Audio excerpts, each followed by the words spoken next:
샬롬, 6월 18일 이슬기도 오신 여러분 환영합니다. 암송하고 시작하겠습니다. 갓난아기들 같이 순전하고 신령한 젖을 사모하라. 이는 그로 말미암아 너희로 구원에 이르도록 자라게 하려 함이라. 한 번 더 하겠습니다.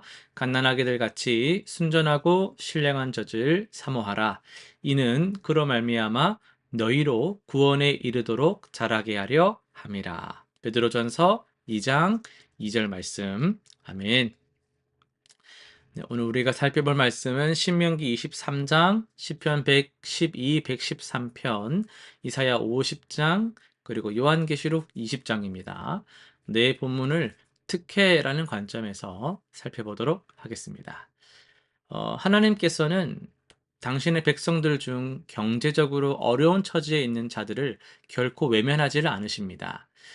이스라엘 공동체 안에서 가난한 자들은 이자 없는 대출을 받을 수 있었고, 심지어 사회적으로 소외된 계층이라 할지라도 하나님의 백성으로서 예배와 공동체 생활에 참여할 수 있는 길이 열려 있었습니다. 이는 하나님께서 모든 인간의 존엄성을 인정하시며 특히 약한 자들을 향한 특별한 관심과 사랑을 보여주시는 겁니다. 우리도 이러한 하나님의 마음을 품고서 주변의 어려운 이웃들을 돌아보고 하나님의 채우심을 신뢰할 수 있어야 하겠습니다. 시편입니다. 정직하고 의로운 삶을 사는 사람에게는 하나님의 영원한 복이 임합니다. 이 복은 단순히 물질적인 것을 넘어서서 후손에게까지 이어지는 영적인 유산이며 어떤 어려움과 시련 속에서도 하나님께서 빛으로 인도해 주시는 확실한 약속입니다. 정직한 자는 죽은 후에도 사람들에게 기억되며 그의 의로운 행적은 역사 속에서 영원히 기록됩니다. 이는 하나님께서 정직과 진실을 얼마나 소중하게 여기시는지를 보여주는 증거죠. 우리의 작은 정직함이나 그런 여러 가지 그런 진실된 모습들 하나하나가 하나님 앞에서 되게 큰 의미를 갖는다라는 것을 우리가 깨달을 수가 있겠습니다. 하나님께서는 당신의 종에게 특별한 은사와 능력을 주세요. 학자의 혀는 하나님의 말씀을 정확하고 효과적으로 전달할 수 있는 능력을 의미하고요. 아침마다 깨우시는 것은 하나님과의 친밀한 교제를 통해 날마다 새로운 힘과 지혜를 얻는 특혜를 말합니다. 또한 고난과 시련 속에서도 굴복하지 않고 하나님의 뜻을 끝까지 따라갈 수 있는 영적 강인함도 하나님께서 주시는 특별한 선물입니다. 우리 각자에게도 하나님께서 그분의 일을 감당할 수 있는 고유한 은사와 능력을 주셨음을 우리는 믿어야 하겠습니다. 이어서 요한계시록 말씀인데요. 20장을 중심으로 해서 생명책에 기록된 자들의 특혜라는 제목으로 말씀을 전하겠습니다. 우리는 살아가는 이 세상의 시간들 속에서 수많은 종류의 특혜들을 보게 됩니다. 부유한 집안에서 태어나는 특혜도 있고요. 좋은 교육을 잘 받을 수 있는 특혜도 있고요.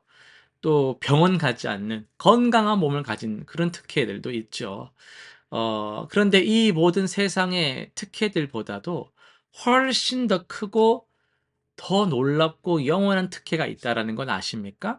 그것은 바로 하나님의 생명책에 이름이 기록된 자들이 누리는 특혜입니다. 요한계시록 20장은 마지막 심판의 장면을 생생하게 보여주는데요.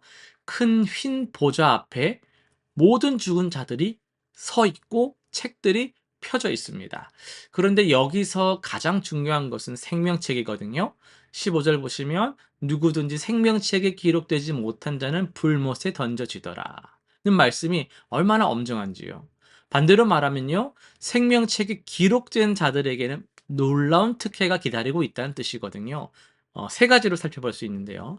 첫 번째 특혜는 첫째 부활에 참여하는 것입니다. 이 첫째 부활에 참여하는 자들은 복이 있고 거룩하도다. 6절에서 기록되어 있는데요. 이것은 단순히 죽음에서 깨어나는 것이 아니고요. 썩을 몸이 썩지 않을 몸으로, 약한 것이 강한 것으로, 육의 몸이 신령한 몸으로 변화되는 영광스러운 부활입니다. 세상 사람들이 아무리 노력해도 피할 수 없는 그게 뭐예요? 죽음이죠. 이 죽음의 권세를 완전히 이기는 특혜입니다. 병원에서 시한부 진단을 받고 절망하는 순간에도, 사랑하는 가족을 먼저 하늘나라로 보내며 오열하는 순간에도 우리에게는요, 죽음 너머에 확실한 소망이 있거든요. 이 특혜가 얼마나 우리에게 큰 위로와 힘이 되는지요. 두 번째 특혜는 둘째 사망의 해를 받지 않는 겁니다. 둘째 사망이란 것은요, 영원한 멸망, 즉 하나님과 영원히 분리되는 것을 의미합니다. 생명책에 기록된 성도들은 이 둘째 사망의 권세가 전혀 미치지를 못합니다. 이는 영원한 안전, 절대적 보장을 의미합니다. 이 세상에서 아무리 크고 빵빵한 그런 보험에 가입해도 얻을 수 없는 완전한 안전을 말하는 것이죠. 실직의 두려움, 질병의 공포, 경제적 불안감이 우리를 짓누를 수 있을지 몰라요. 그러나 우리의 영원한 운명만큼은 이미 완전 보장되어 있다는 것을 기억해야 됩니다. 세상에 주는 그 어떤 염려와 불안도 이 확실한 특혜, 확실한 안전을 빼앗아 갈 수는 없습니다. 세 번째 특혜는요, 그리스도와 함께 천년 동안 왕노릇하는 것입니다. 이 천년이라는 것은요, 단순히 시간적으로 천년이라는 것이 아니고요, 하나님 나라에서 영원히 통치에 참여한다라는 의미입니다. 이 땅에서 가장 강력한 왕이라 해도 언젠가는 그 권세가 끝나지만요, 성도들이 누릴 이 통치권은 영원합니다.